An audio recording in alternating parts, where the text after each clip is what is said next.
neurological disorders and other disorders related to musculoskeletal system. So welcome on behalf of the AVP Research Foundation family. We are in depth that you have joined us today. Sir, floor is yours. Namaste. Gurubhyo Namaha. I also feel extremely happy to be a part of this program where the true systemic Shastric Ayurveda can be spread throughout the world, and whoever is interested, it's an opportunity to go beyond the normal limits of Ayurveda. Education, research, or treatment, clinical aspect, you can have a depth of Ayurveda so that you can experiment a lot of things which are not at all explored in the normal practice of Ayurveda. So in such a way, I also feel happy to be a part of the Research Foundation, who is trying to spread this Ayurveda in a different way, in true essence.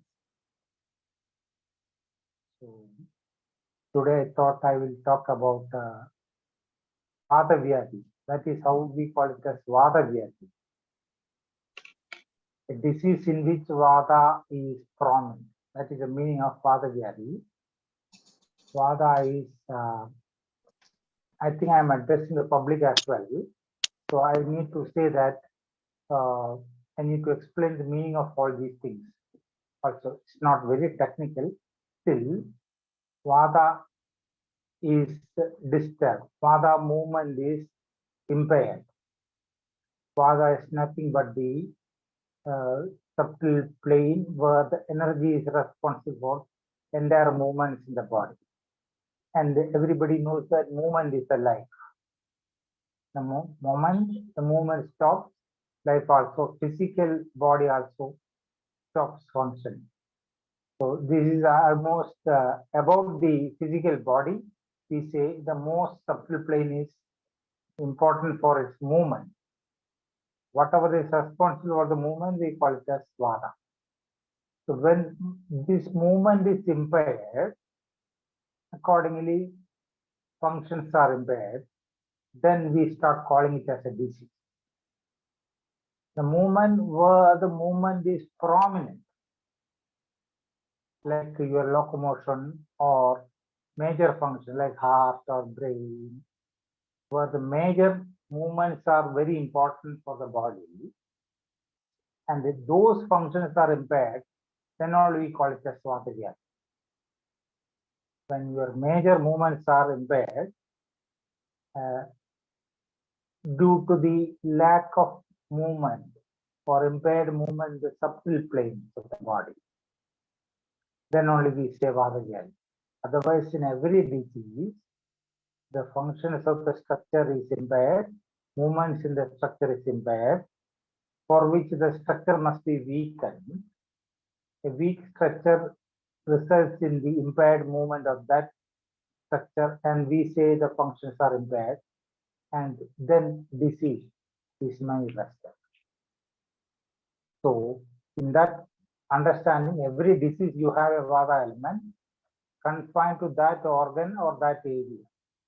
But when the important movements like locomotion or joint movements, everything is totally affected, we presume that that area is more important, functionally more important for Vayu. And when that is impaired, then only we say Vata Vyaadhi. Diseases like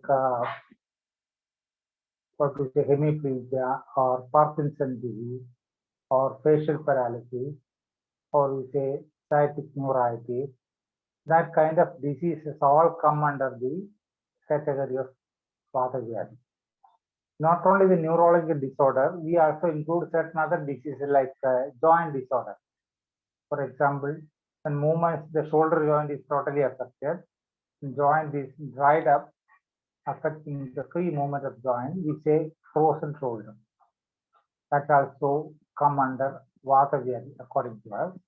or joint disorders like knee joint problem, osteoarthritis kind of things, the early stages, we say Sandhigata Vata, all coming under the Vata category, Vata Vyaadhi category, where we are concerned about the impaired movement, and the structure must be most important for the movement.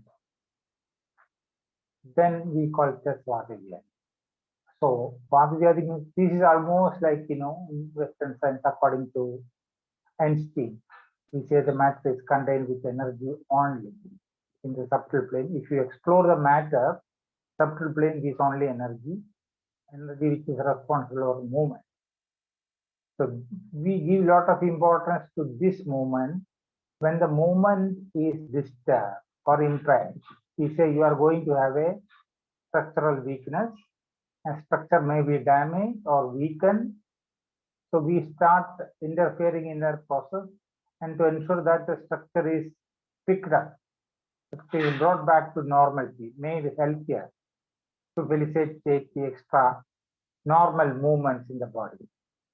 That is how we are dealing with diseases. So when we say disease, we mean the possibilities in which the movements can be disturbed, impaired. This is what exactly is known as a disease. So different possibilities have been given, and the book very clearly says it is unlimited, not confined to these big numbers, but some examples have been given to see that your total movement in the body can be impaired at any stage if you have an atmosphere of weakness like this. That means we give an extra importance to the functional plane of movement, and we presume that the structure has gone weak. We don't want to wait for a damaged structure to be known as a disease. In a weak structure, disrupt the movements in the subtle plane, which can be assessed with the symptoms and all, difficulties in your day-to-day activities, or disturbed functions of the normal physiological activity. There itself we start interfering to clear out the body, to strengthen the body, so that it will not go for a further damage in a particular structure. So in that angle, when the structure in the deepest plane, we call it as Madhyama Roga Marga or Marma, organs, for all kind of tissues will be there, but organs are like a joint, knee joint. Knee joint is doing its functions of flexion, extension, and all, not because of the bone alone. Bone is what is exactly directly seen, but you have a lot of other small things which cannot be seen in X-ray or a scan. The muscles, the ligaments, the synovial covering, arteries, veins, lymphatic vessels, or even the nerve endings, which is most important. All these things put together only will be responsible for the normal movement of the joint. So whenever the joint movement is restricted, becoming painful, we assume that some of these things are going weaker. We start strengthening them. So this is our understanding about generally Vata Vyaadhi. So everybody knows that according to Ayurveda, we consider that the body or that matter, everything in the universe is made up of 5 Mahabhutas, Panja Mahabhutas, starting from the gross plane to the subtle plane. It is the earthy matter, we call it as Prithvi, which becomes alive when Jala or water is added to that. A dry earthy matter is a dead matter. It becomes alive only when Jala is added, and we say Jala is responsible for being alive. So Jala makes the structure live, function, flexible, smooth. Otherwise, Prithvi is the matter, and that is seen in the body also. The hard mass of the body is Prithvi. It becomes soft when Jala is proportionately added, properly added in the optimum place. Then this Jala makes the smoothness, unctuousness, softness, snigdha nature, which has to be maintained with the presence of a optimum heat, which is known as Agni element. So that will be always maintaining the jala in the proper proportion with Prithvi. So this becomes the structure of the body, so that movements in the subtle plane will be smoothly conducted by what is known as Vayu. So Vayu can move inside the structure if the structure is having proper proportions of Prithvi, Jala and Agni. This is the functional element. And Vayu can move in the matter-bound space, which is known as Akash. Not the unlimited space, matter-bound space you need where all these structures can occupy. Vayu movement is possible if there is a space. So that space belongs to that matter and it is Akasha. That's the fifth element. So in body, we see the gross part is Prithvi and Jala, and they are continuously added, maintained, and is gradually getting dried up. Throughout the life, this process is continued, and even a second of your life also this process is continued. When the structure is completely dried, is a matrix dead. That happens at the old age, at the end of the life. But that process should be beginning right from the beginning, and it will be smoothly conducted. We say the growing period in the beginning, then the maintenance period in the middle life, and the aging represents the complete drying of the stuff, physical death. So that process can be envisaged even in a day, in a year, or in a second. If you take a second of what is happening in the body is nothing but these kind of activities where there is a growth on one side, maintenance of the side, dying out on other side. Just like we say anabolism and catabolism is there at every moment of your life. So these Prithvi and Jala make up the gross structure, and the properties reflected by them are generally known as Kapha or Shleshma. That is how we say. So the basic property of Shleshma will be experienced as proper unctuousness, sufficiently hydrated meat, as a proper softness, unctuousness. We call it as snigdha. So this is the health of the structure. Body sufficiently hydrated, sufficiently soft. That is a healthy structure where the Vayu movement can be smoothly done. So when the unctuousness has to be limited and controlled and maintained, other side you have the dry nature of Vata. So Vayu and Akasha together will be reflecting the properties of dryness, which is also essential for the body to check, to maintain that the unctuousness or softness is properly limited. It cannot go beyond the limit. Even though they are opposite to each other, they are maintaining each other, they are complementary to each other. Just because they are opposite, that is how one is damaging the other. So that damage, essential destruction is also a must. In the old age, naturally, the dryness of Vata will be more, and the unctuousness, softness cannot be maintained. That is how the structure goes down. So we say functionally these 5 elements will be combined in every unit of your body. In that unit, the gross part is Kapha. Subtle movement is maintained by Vata. And in between you get the Pitta element, which is responsible for maintaining the optimum heat in the body. So this is our concept of 3 doshas. In that angle, we are trying to find out what is wrong in Vata Vyaadhi, whether it's neurological, neuromuscular disorders, or it's joint disorders, or even some of the diseases like calcaneus spur and all. When heel pain is so severe, we call it as a growth in the calcaneum.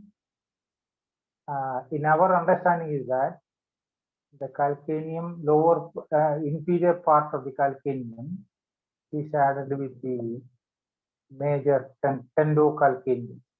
Tendon is inserted there. The dark part was very hard, dry. It looks like a bony glue, extra glue. So due to some reasons in the overall body, for extra strain to that calcaneal area, standing continuously and on, tendocalcaneus can go very hard. Then finally the bone gets a harder deposit in that area.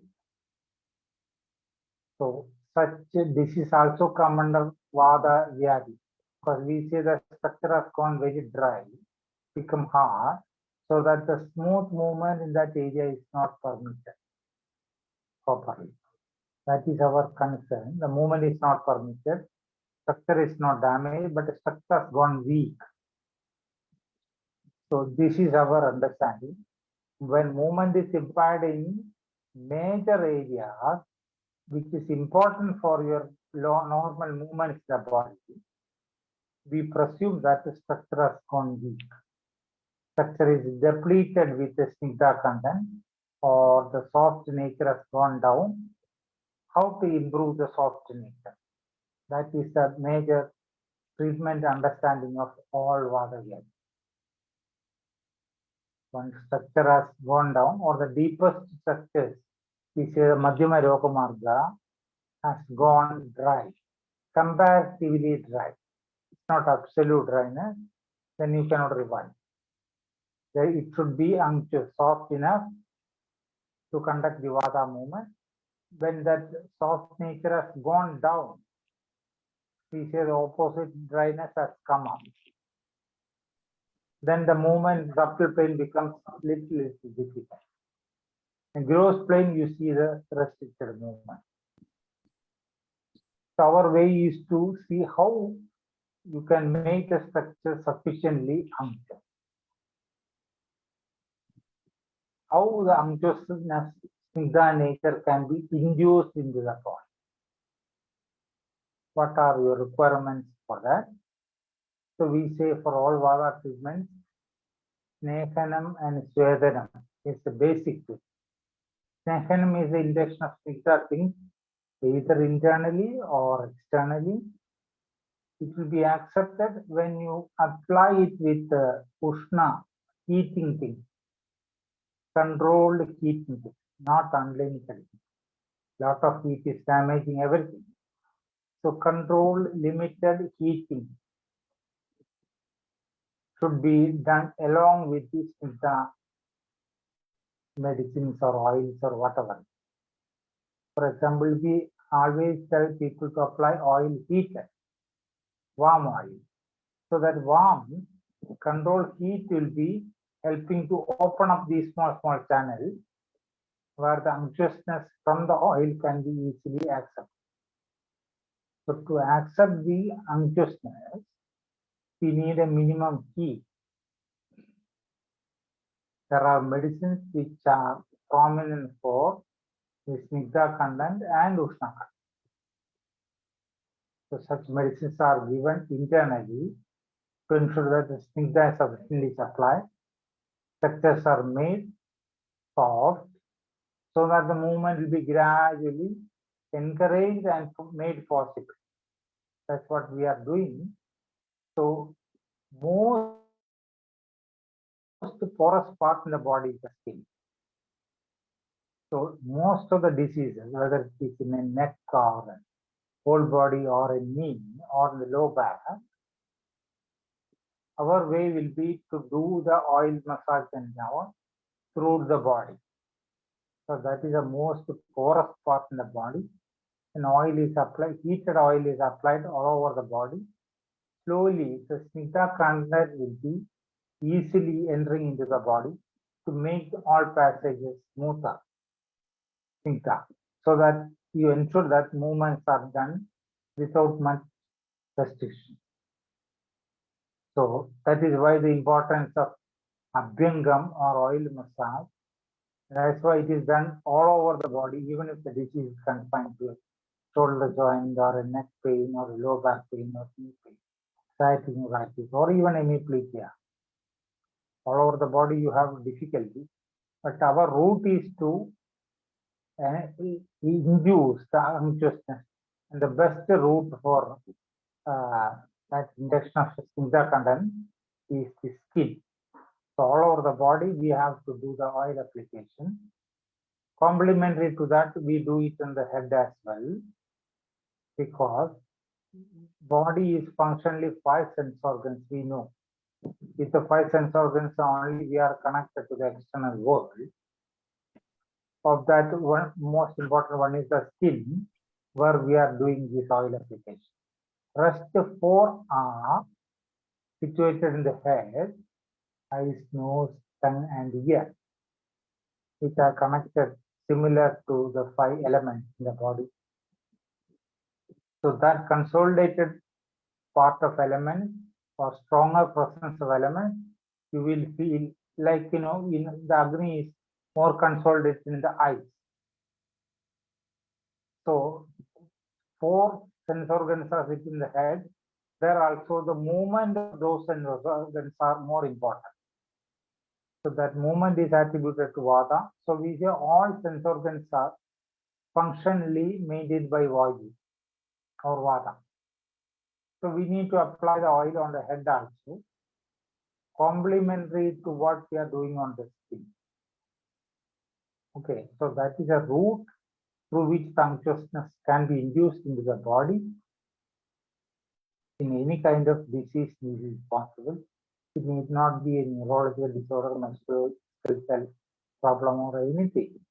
Wherever the body goes weak, it is our duty to ensure that the structures are gradually picked up, for which you need the snigdha to be induced in the body. First route is skin. Second route is through the food you can do it. Through intestine also, unctuous food can be induced, unctuous medicines can be induced, like medicated ghee or medicated oils can be induced little.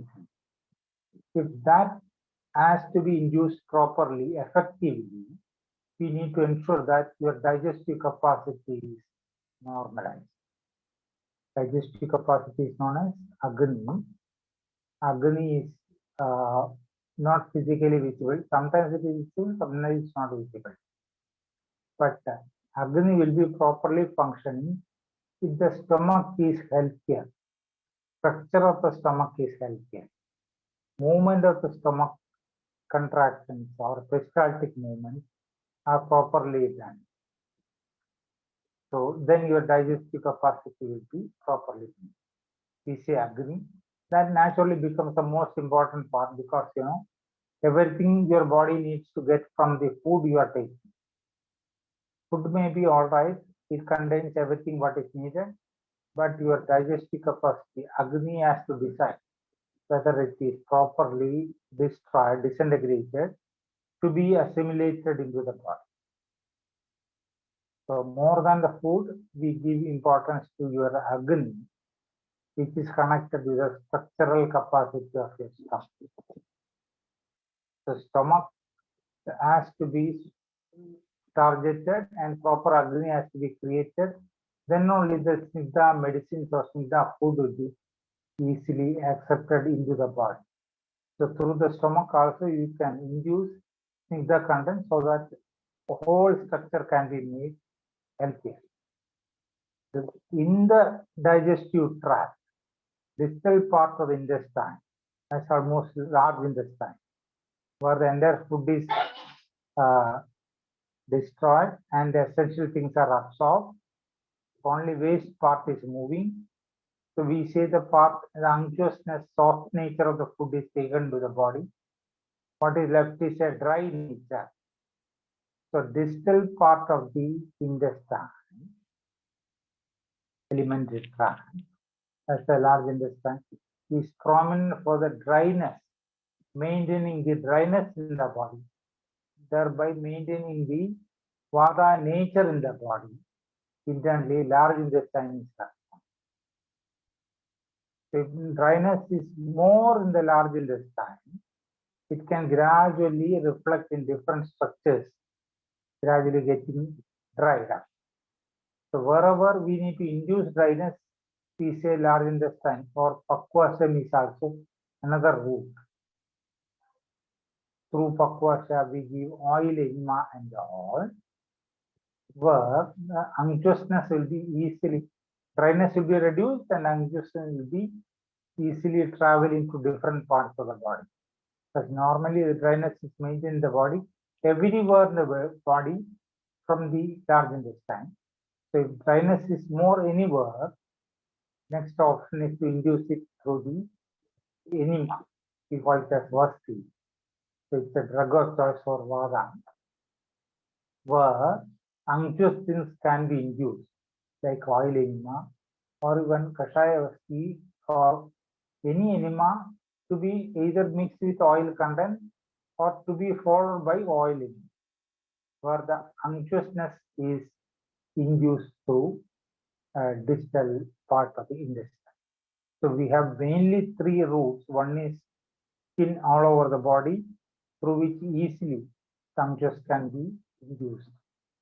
Second is the stomach, through which food is disintegrated and reaching every nook and corner of the body. Like that, unctuous things also can be induced. Medicines or food or drink has to be induced through stomach, provided the stomach is made healthier. Agni is re-established. Agni is made normal. You can give normal unctuous food and everything which is properly unctuous, not extra unctuous, properly sufficiently unctuous. So medicine also can be used in that way. Third one is that large intestine is made unctuous so that dryness in rest of the body will be limited, contained properly. It also works as a laxative or even sometimes purgative based on what medicine we are using. So through the process of inducing enema into the large intestine, a cleaning effect or encouraging the downward movement of the intestine. We all know that intestine is important for the peristaltic movement, right from the throat.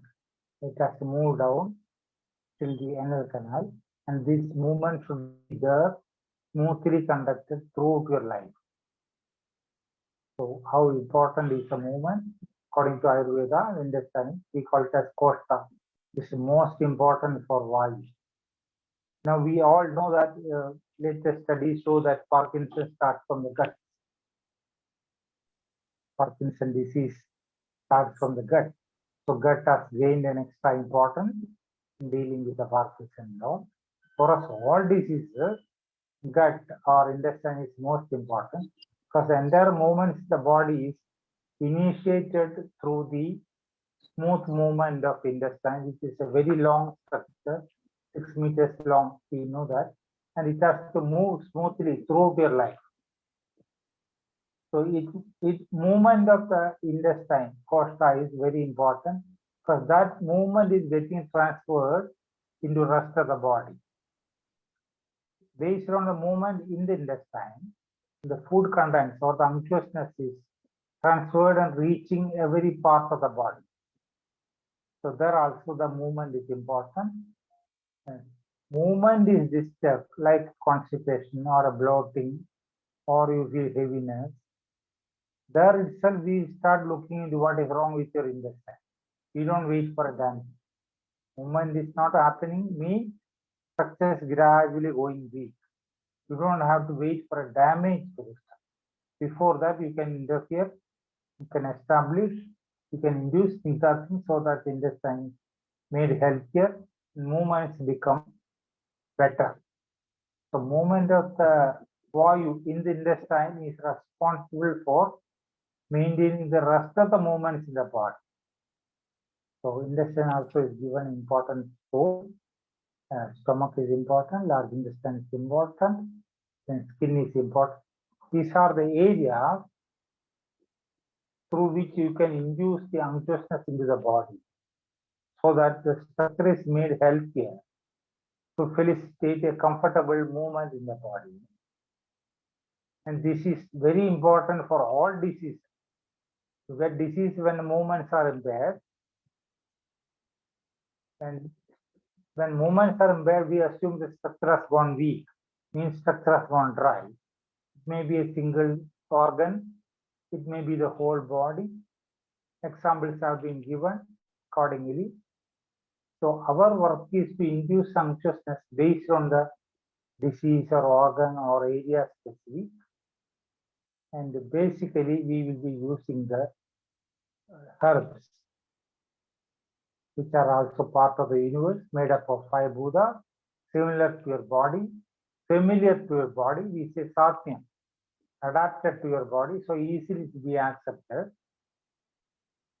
without body making any reactions, because vegetables are familiar, leaves are familiar, so body will not react with the herbs normally. So herbal medicine, that's why generally people think that herbal medicines are safe. Does not have any reaction. Our issue is how you induce. Medicine will not be curing. Ingestion of medicine in the proper time will be curing, strengthening the structure. Symptoms will be naturally reduced. Okay. So we say medicines are not curing. We don't say that. We say application of medicine is curing, or rather intellectual application of medicine. That means context has to be understood by the physician. The context is properly understood. The knowledge, context of disease assessed from the Ayurvedic angle. To that context, you are using a medicine. You are selecting a medicine. The knowledge of medicine, knowledge of disease, knowledge of body, that makes the medicine stronger. Otherwise, it is a normal herb that we are mostly using, like ginger and all, used properly in food. It's a kitchen item. If the context is properly understood, the knowledge of the body is there, theory of Ayurveda is properly understood, assessment of the body and disease will be very clear. In that context, this ginger medicine will be very strong. So contextually potentiated is the medicine. Context is the knowledge of disease, stage of disease, all connected to your knowledge. That's why it becomes more physician oriented. Not that herbs. Generally, there is a notion that Ayurveda knows a lot of wonderful herbs. Wonderful herbs are there, but knowledge of that herb, knowledge of body, disease will be working ultimately. Not the herbs. Given any context, it will not. For example, suppose your Agni is very weak. Even if the medicine is right, it will not be accepted by the body. So, knowing the subjective nature of the body based on this Panchabhuta or Tridosha understanding, knowing the disease based on that same understanding, knowing the herbs based on the Kapha Pitta Vata understanding, we can properly utilize it in a body, induce consciously into a body to make it healthier, so that all functions of the body are gradually re-established. This is required in all diseases, especially in Vata Vyaadhi, so that effectively you can work consciously, you can work to create a result. So treatment becomes a result-oriented work, and it becomes a work done by an intelligent system. So result is ensured in most of the difficult diseases. Not bluntly you are doing massage, creating result. Sometimes it may be there, but doesn't make sense. Some people it may not be effective. A reason is very clear.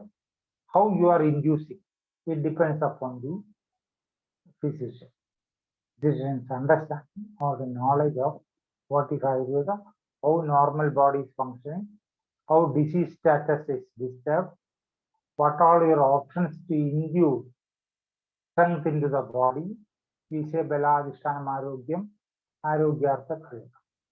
Strength is based on the disease-free atmosphere, which is required for conducting all the activities in the body, and that is the purpose of life.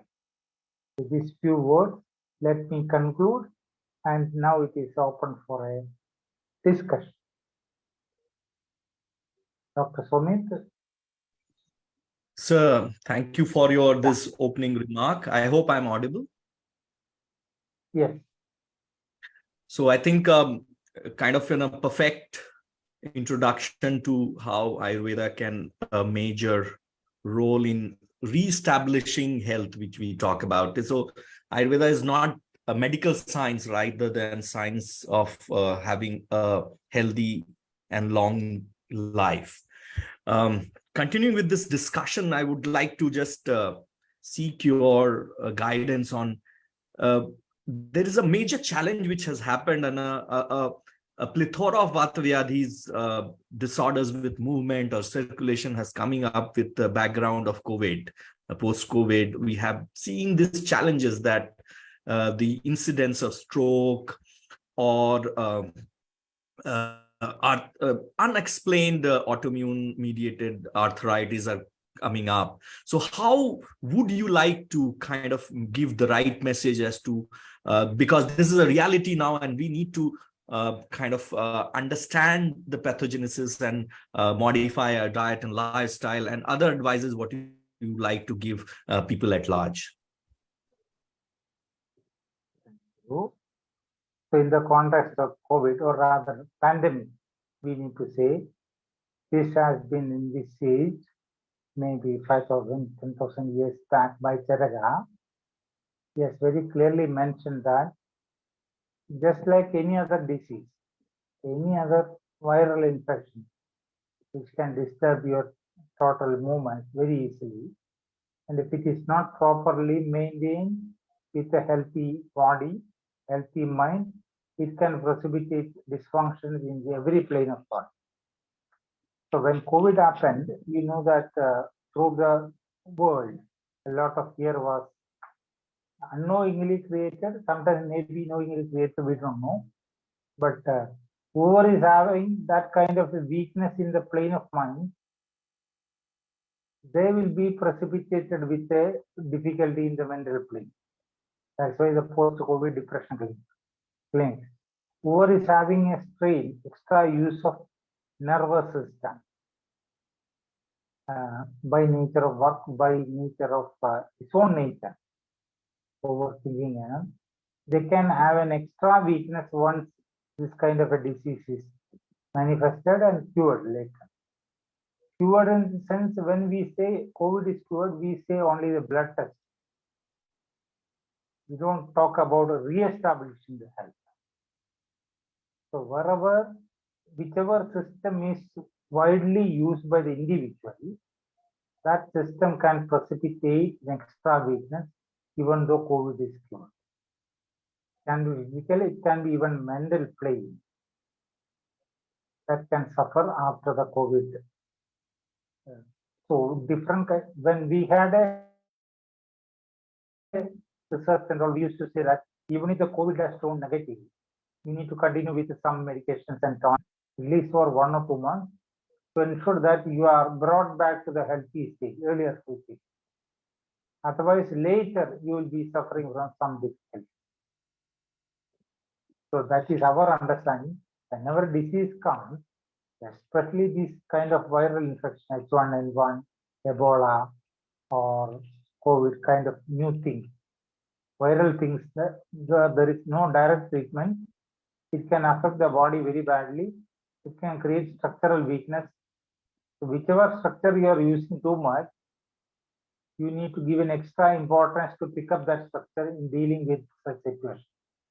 Otherwise, COVID will be clear, that structural weakness will continue, and it can create result into a different disease.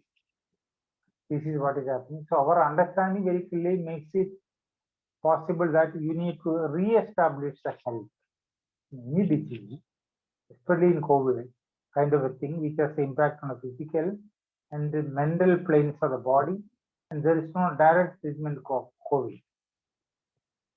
So naturally, body will be easily affected. Any system that remains weak in your body, overutilized in your body, needs to be taken care of in an extra, out of the way, to re-establish a health. Otherwise, it will suffer. Naturally, that is already expected according to. We say that weakness is Vata. Any disease, even a fever, can precipitate Vata atmosphere in the body. If you are already weak, you need to take care of that Vata atmosphere after the fever. Otherwise, you will end up with a Vata Vyaadhi. So any disease, that is how we are looking. Ultimately, you need to strengthen the structures. Total health has to be established. Then only we say the treatment is complete. Not that the symptoms are disappearing, disease is gone. That understanding is not there. We say bring it back to the healthier stage. Prakriti Sthapanam. That is what is known as the actual treatment. That is the responsibility of the physician to see how functionally you are bringing back to the normal stage, thereby establishing a healthy structure of the body. That is a part of the treatment. Yes, sir. So one very, it's in the headlines always we see these days, very young people succumbing to cardiovascular issues or other neuro cardiovascular issues by doing exercise. Now, we are entering into Grishma Ritu, and we know there are certain vulnerability in Grishma Ritu where our Agni or our metabolism is low, where our general body strength is low by nature itself. So what would be your advice, like in wake of these incidences and vulnerability to Vata Vyaadhis in Grishma Ritu? What would be your general advice in general, sir? Yeah. So exercise is a part of your routine. Like food, food is very good, but too much of food is not good for your body. Like that, exercise is very good. That is only to improve the flexibility, encourage the normal movements in the body, and not to see that your body is exhausted. Exercise is not to exhaust. Suppose you can walk for a distance of 10 kilometers, you are not supposed to walk that. You can walk only 5 kilometers. That is what is known as exercise. The other one is exhausting the body, which is not encouraged in Ayurveda. We say only half of your capacity you need to use your body in exercise, provided you feel healthy. Sufficiently your structure is unctuous, you can exhaust it half of your capacity. So it encourages the Vayu movement, energy movement in subtle plane. That is what is told, and it can help to maintain your functions of the body in a very healthy way. So in summer and all, where summer is very prominent, especially in Asian countries, heat is too much. North India and all, you can see that heat is too much. It can dry up the body. It can dry the unctuous nature of the body easily, thereby rendering the structure very weak. Wherever, whichever individual it is important, this drying up can create a dysfunction, permanently or temporarily, in a major way or a minor way. It can create a dysfunction of the body, because structure goes dry through the extrinsic factors. So naturally, traditional habits of countering it, people take a lot of fruits, juices, water intake is more, coconut water people take a lot. Then a typical example is that curd mixed with the sugar, lassi, you say. Its use is very high. Watery vegetables are widely used to counter the drying up process of the heat. This is where the traditional knowledge of your food habits also becomes very relevant. We know the mechanism of the body, how that is influenced by Kava Pitta Vayu. how those things can be easily influenced by external factors. That also is considered in maintaining the health. So, countering that, you can see that people have developed a method of food habits based on the place where you live. What about vegetables, fruits available in such area, that also is taken into consideration based on this understanding. This is where a traditional food habit becomes relevant, important to counter the general implications of extrinsic factors. A lot of sweets are there. People use a lot of sweets. In cold countries, people may not be using sweets. But in hot country, you need sweets, curd with sugar, or in use of ghee, oil applications. Those things are more prominent in areas where the heat is very strongly experienced. So there we say it is an extended knowledge of Ayurveda into the public living. And this knowledge has been carried on over generations together, still practiced by the people, so that to some extent the negative impact of the heat is being prevented through the food and activity. You know that in North India and all, summer, especially UP, I have seen that 4 o'clock it becomes early morning. And only up to 10 o'clock offices are open, then people are just going back and sitting quiet. Then evening to 4 to 8 again, offices are open. So extreme heat is generally avoided because we know that it can dry up the structure, which will end up with a damage to the structure, creating dysfunction and manifesting in disease. So different ways in the food and activity are widely used as a traditional knowledge to counter the effect of the extrinsic factors on the body. Thank you, sir. In fact, I would also encourage our listeners to post their queries. You are most welcome, please, on the chat box. One more kind of a sloka which we used to read as a part of Vedic Subhashita Sahitya in our course, that Chale Vatam, Chale Chittam, Nishchalam, Nishchalam Vavet. That interrelationship with Vata and Chitta is quite uniquely told in our text. And we know that in yogic tradition, we have pranayama. And how, what are your thoughts about this interrelationship between prana, vata, and your mind? And how are we going to tackle this whole triad from a yogic and Ayurvedic perspective? Does it impact each other? Please throw some light on this, sir. Fine. We know that the physical structure no, is Prithvi, Jala, Agni, Vayu, and the potential state. So up to Vayu is the physical plane of the body. Deep to Vayu is the metaphysical mind. Then deep to the mind is the person who is regulating the mind, initiating the mind and the body for activity. That is our understanding, or that is a Vedic understanding, or that is a Sankhya understanding. Person is initiating the mind through the mind into Vayu and gradually getting a movement in the gross plane of Prithvi.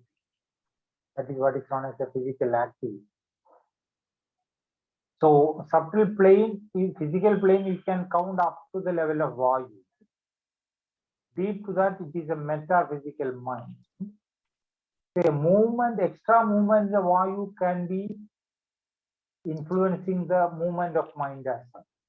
Or extra movement in the mind, extra thoughts in the mind can influence an extra movement in the Vayu plane.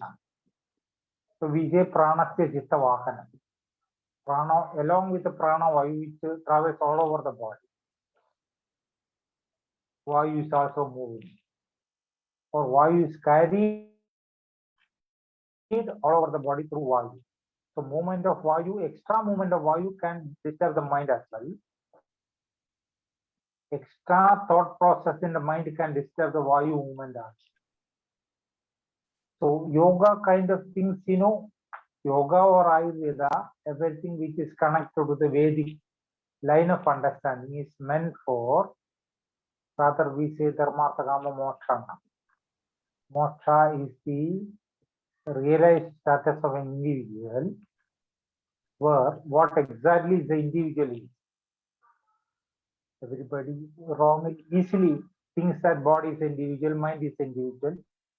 To make somebody clear that body and mind are not the individual, person is different. Body and mind can disappear after some 80 or 90 years. The person will continue to remain. So the importance of the person when it is realized, that is exactly known as moksha. You are liberated from a wrong understanding of this physical part. Okay. So yoga also is aimed at that. Ayurveda is also aiming at the same thing.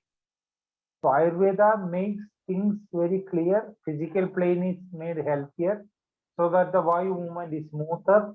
Through the smooth Vayu movement, mind can be gradually put to a normal thought process through which you can think of what is beyond the mind. This is the aim of Ayurveda. Yoga is doing this kind of, asanas, pranayama and all, where you are encouraging the same Vayu movement so that the movement of the mind is regulated. After that, dharana, samadhi and all, where the Vayu movement is almost dim in the mind. Thought processes are completely reduced in the mind, where you can easily sublime to the higher level. That is the purpose of yoga. So actually, Ayurveda and yoga will be complementary to each other. Both are looking into the subtle movements in the body, which can influence the mind. Mind is disturbed, you cannot go beyond that. How to counter the impact of physical disturbance, impaired movements in the mind, how to make mind very pleasant and relaxed, so that ultimately you can go beyond the mind. That's the purpose of it. So I will also envisage that for that purpose only you are treating the Vata and all, to ensure that mind is made comfortable. So in all diseases, the importance of Vayu movement is mentioned. So rather, that is what we are targeting in the physical plane. Mental plane, of course, most of the diseases, mind will be easily affected with external factors. It can create Vayu movement in the body. That is nowadays very much responsible for creating many diseases in younger generations and all. Diseases like diabetes and all usually appears in the old age. Nowadays, it all comes in the lower, younger age. Disease, back pain, diabetes, migraine kind of diseases are very common in the younger age, where the mind is overused and we don't know how to give rest to the mind. So mind continues to act beyond your requirement, thereby inviting a Vata disturbed status in the body.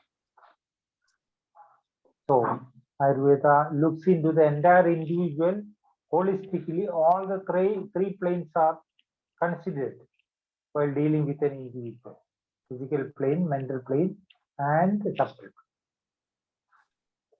Thank you, sir. So I think we have few queries from our crowd. So in fact, Dr. Kunal has had a query as to, sir, how do we understand Avarna and how do we go about treating Vata or Amavata? Both two questions you feel? Avarna There or are two different questions. First, what is how do we understand Avarna, and then treat Vata and Amavata as such. okay. So I answered two questions. One is the difference between Avarna and normal one. Okay, Avarna is not a special category and you don't require any extra treatment for that. Avarna is happening for Vata, subtle movement.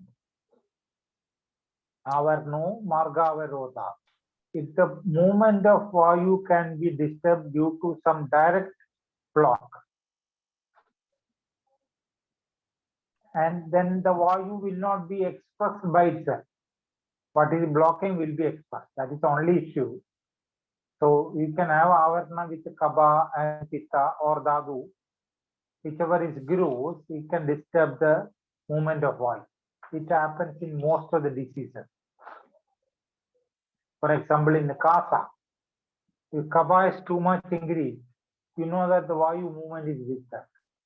So it is directly creating a physical block and Vayu movement is disturbed. So what is seen externally is accumulated Kaba, not else. And we think Kaba is the problem. Not Kaba is the problem. Not Kaba which is targeted. This is very clear in Kasa Gisa or Shakti. Movement of Vayu in the thoracic area or the lungs is disturbed, which is dangerous. Kaba is not dangerous or fatal. So Kaba you can deal, even physically you can remove, but the movement you cannot reestablish. So the movement of Vayu is more important. Whenever it is disturbed through the physical element, Kaba and Pitta, then you see our. But even the Vata movement can be disturbed by a Vata. That is happening in Kasa. Prano Sudanugata Pradushta. In Kasa, you have Pranavayu as well as Udanavayu. Pranavayu is going up and Udanavayu is going down. So with the different movement itself, you see that there is a functional interference. That is Avarna. That is Avarna. So Avarna is important for what is expressed is a masked symptom. So you can easily go wrong. And this happens in most of diseases, especially Vata it is prominent. Vayu Prodo Rektena Avaridapan. Rekta is blocking the Vayu movement, and we think Rekta is the main thing, Rekta motion, directly done. That's not proper. After exhausting all other things, then only you can go for Rekta motion. So important, the pain, difficulty comes because of Vayu, but it's not expressing itself. Rekta is expressed. That's why we think, oh, Rekta is responsible. Blood is the disease. So we can easily go wrong. That's why Avarna is explained after the Vata Shonika by Vagbara. So Avarna is there everywhere, it's relevant. It can be termed as a functional interference by gross elements or subtle elements. Functional disturbance of Vayu actually. So you need to understand that deep into that Vayu is in the gross plane can be addressed, of course, but Vayu has to be preserved. Vayu movement has to be preserved. That's the importance of Vayu. Second question was about Ama and its treatment. Amavata and how to handle Amavata Amavata. or Ama alone? Amavata. Amavata. Yeah, that is also relevant. Nowadays, the term Ama is used everywhere. That's why I would like to make it very clear. Ama, the word meaning is unripe. Okay. Generally, the undigested nature of food is also known as Ama. Kaba dominant, undigested nature of food is known as Ama. Suppose that nature is continued for a long time, days together, and you don't care and you eat as usual. This undigested nature of food will be entering into the body. In Rasadhatu, you can see the undigested nature.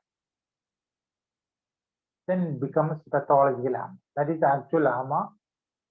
Otherwise, the other one is indigestion only. But a lot of people are using that word Ama Pajanam everywhere. Once it enters into the body, it's not easy to digest now. It becomes difficult. Okay. In the stomach, if food remains undigested, easy. You can give some digested tonic, you can even vomit it out. Things are clear, easily accessible. Once it enters into the rest of the into the body, it's not easy to digest out. So it becomes severe, serious. It can affect the rest of the body, dhatu. In such a situation, suppose there is a weakness and vata atmosphere, joint pain coming out of weakness, out of exhaustion, out of too much activity. We know that the body goes weak and you can get joint pain or fever. When samam is there, jwaram will be there. That also weakens you. You are already weak. Such situation, how to improve the structure? You need to induce nigda content, which is not possible because of ama and flesh. Your difficulty is the pain, severe pain in the joints and so on. Because of the ama condition, you are not able to address that. So it becomes very difficult, very, very much bigger suffering, acute pain. You cannot do anything. If you do it, it will aggravate the ama condition and jara condition. Once ama condition is gradually reduced, fever is gradually adjusted, then only you can do something for the pain. So that opposite nature of in the body, what we need to address is the pain. What is projected is ama, jara. Both are opposite. That's why ama vada becomes very difficult. Olden days it was seen, nowadays it is not very commonly seen. But if you are very clear, you allow the patient to suffer knowingly for 1 or 2 days with pain, then clear out the ama slowly, then you can do it. If you don't know that, you cannot deal with a patient with a pain, severe pain, no? That is the issue. You give something for the pain, it will aggravate the ama condition or jara condition. That's it. Once you know that, ama vada can be treated only once the ama related jara is very well addressed. Both are having opposite treatments, both are severe.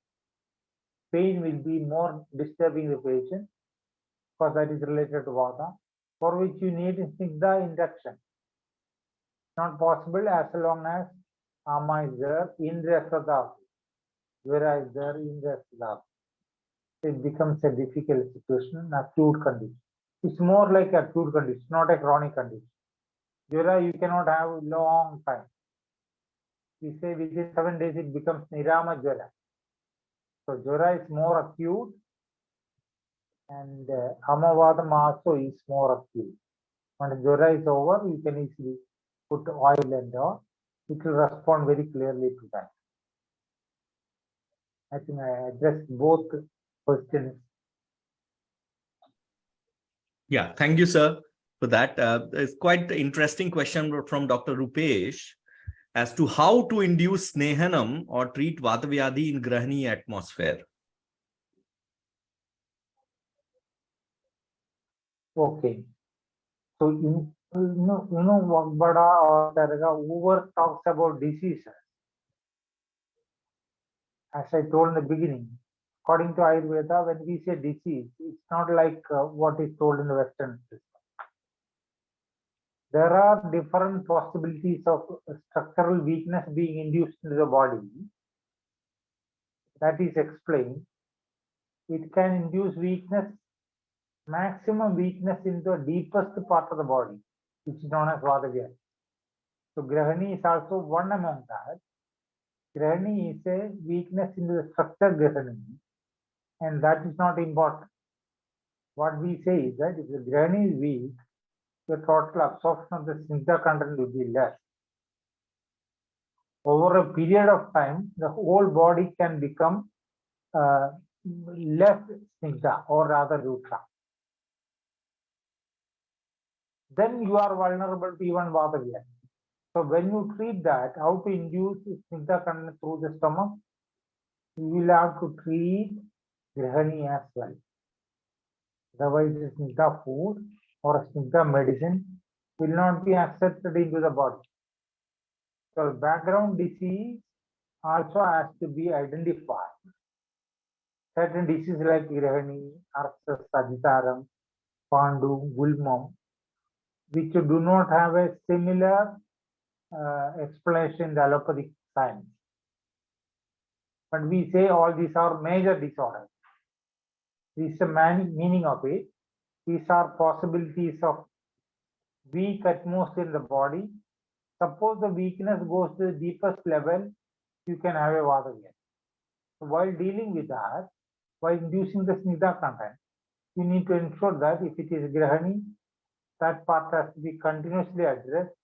Then only your medicine will be accepted for Vata Vyaadhi. Food will be accepted for general health. So any disease like Grahani or Adhisaram or even Pandu kind of thing, which go generally unnoticed. It's not that you are doing Vata Vyaadhi treatment. You are addressing the background of the body, make those structures healthier, because through that background only you are inviting the weakness into the body. That's why we say Samprapti Vikatana Chikitsa. So just looking to the Vata Vyaadhi, why this individual has got it. So it may be a Grahani background or a Aso background or a Pandu background or a Prameha background through which the Vata has come. Weakness to all structures have been established. So reversing that is Vata Vyaadhi treatment. So background you need to see that also has to be treated along with Vata. I hope it is clear. Thank you, sir. Very important.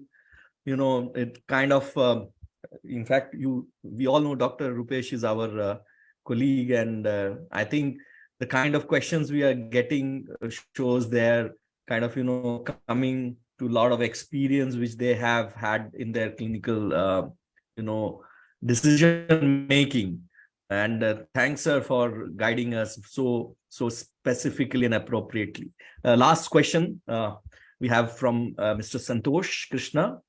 Like we have Vata, Pitta, Kapha, Prakriti for the body, please kindly explain the Prakriti of the mind. Can you repeat it once again? Sir, did you listen to my question, sir? Can you listen? Once more. Yeah. So like we have Vata, Pitta, Kapha, Prakriti for the body, please kindly explain the Prakriti of mind. Yeah. Just like the Vata, Pitta, Kapha. I used to always say Kapha, Pitta, Vayu. From the gross plane to the subtle plane. Gross plane is Kapha, then Pitta, then subtle plane is Vayu. Like that, mind also have a, so, like we say body is healthier, Kapha is normal. If Kapha is normal, Pitta will be normal, and Vata also will be normally moving. So Tridosha Prakriti is good.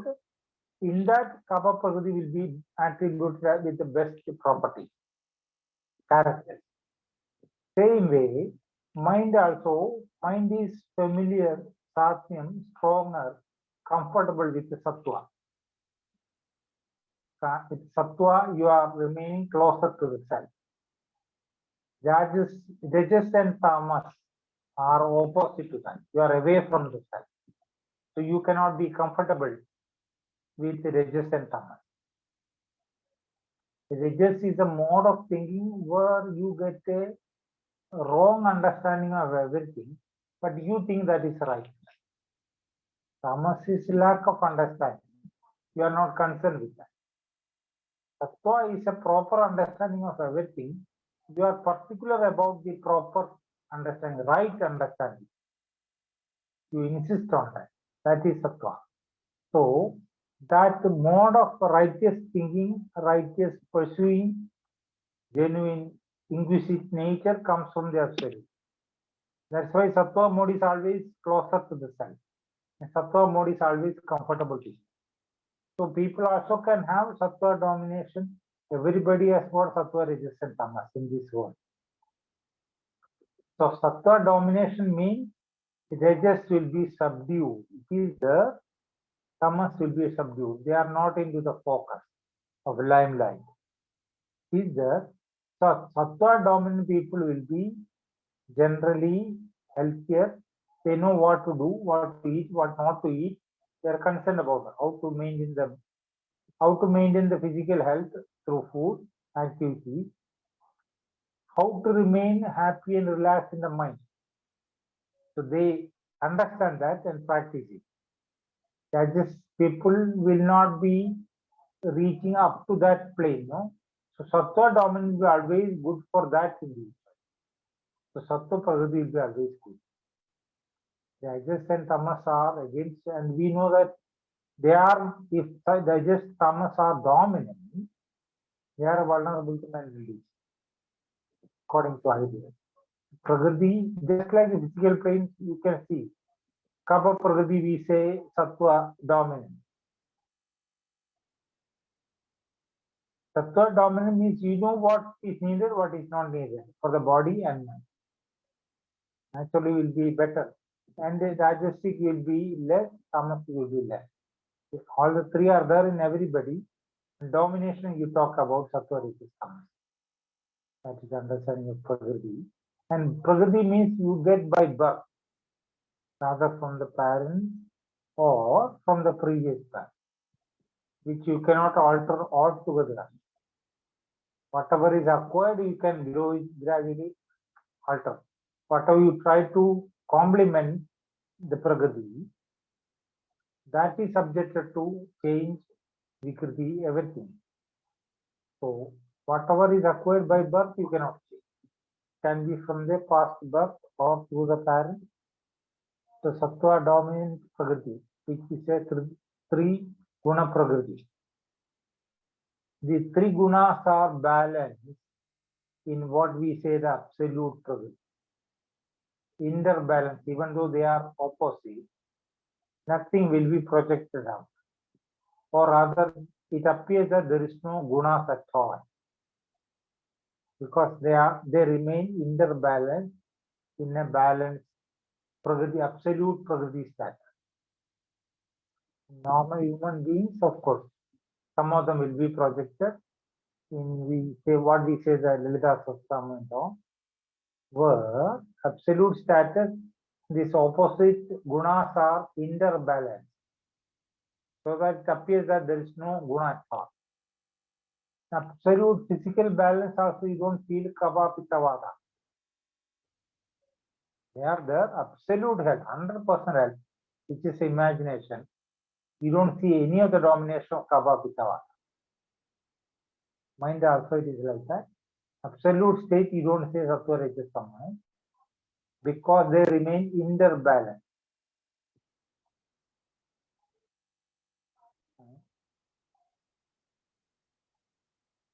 Thank you, sir. In fact, I would like to say that it was an intellectual fest for all of us. And as if we are drawn into our classrooms, our memories, and being nostalgic about you teaching us. And always you are our teacher. So I think I would really be thankful to you and for the people who have joined us.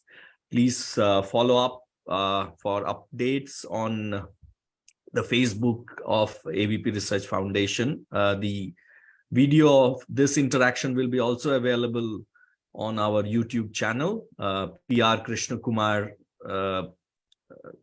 Globalizing Ayurveda YouTube channel, for people who have missed or people who want to recap our discussions.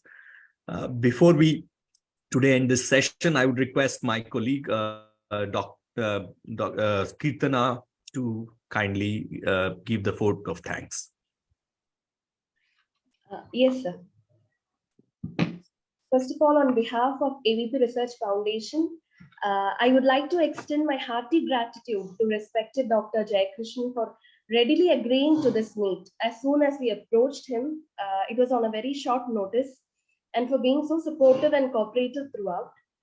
So your years of experience in clinical practice and research, the depth of understanding, and your ability to present this subject in a very interesting way has definitely made this event on a session a huge success. And we've got a very good response from our audience as well. So thank you so much, sir. Very grateful for your time and the effort you took to share your thoughts and experience with all of us. Definitely looking forward for many more sessions with you in future, sir. Once again, thank you so much on behalf of our AVP team. Thank you, sir. Thank you, sir. Thank you. And to our listeners, this was our third edition of AyurVichara. And again, as you all know, every first Sunday of every month, we would invite doyens in Ayurveda and allied sciences to share their views on and their experiences. So please keep tuned to our Facebook channel as well as Instagram and YouTube for further updates. Thank you, sir. Thank you. Thank you.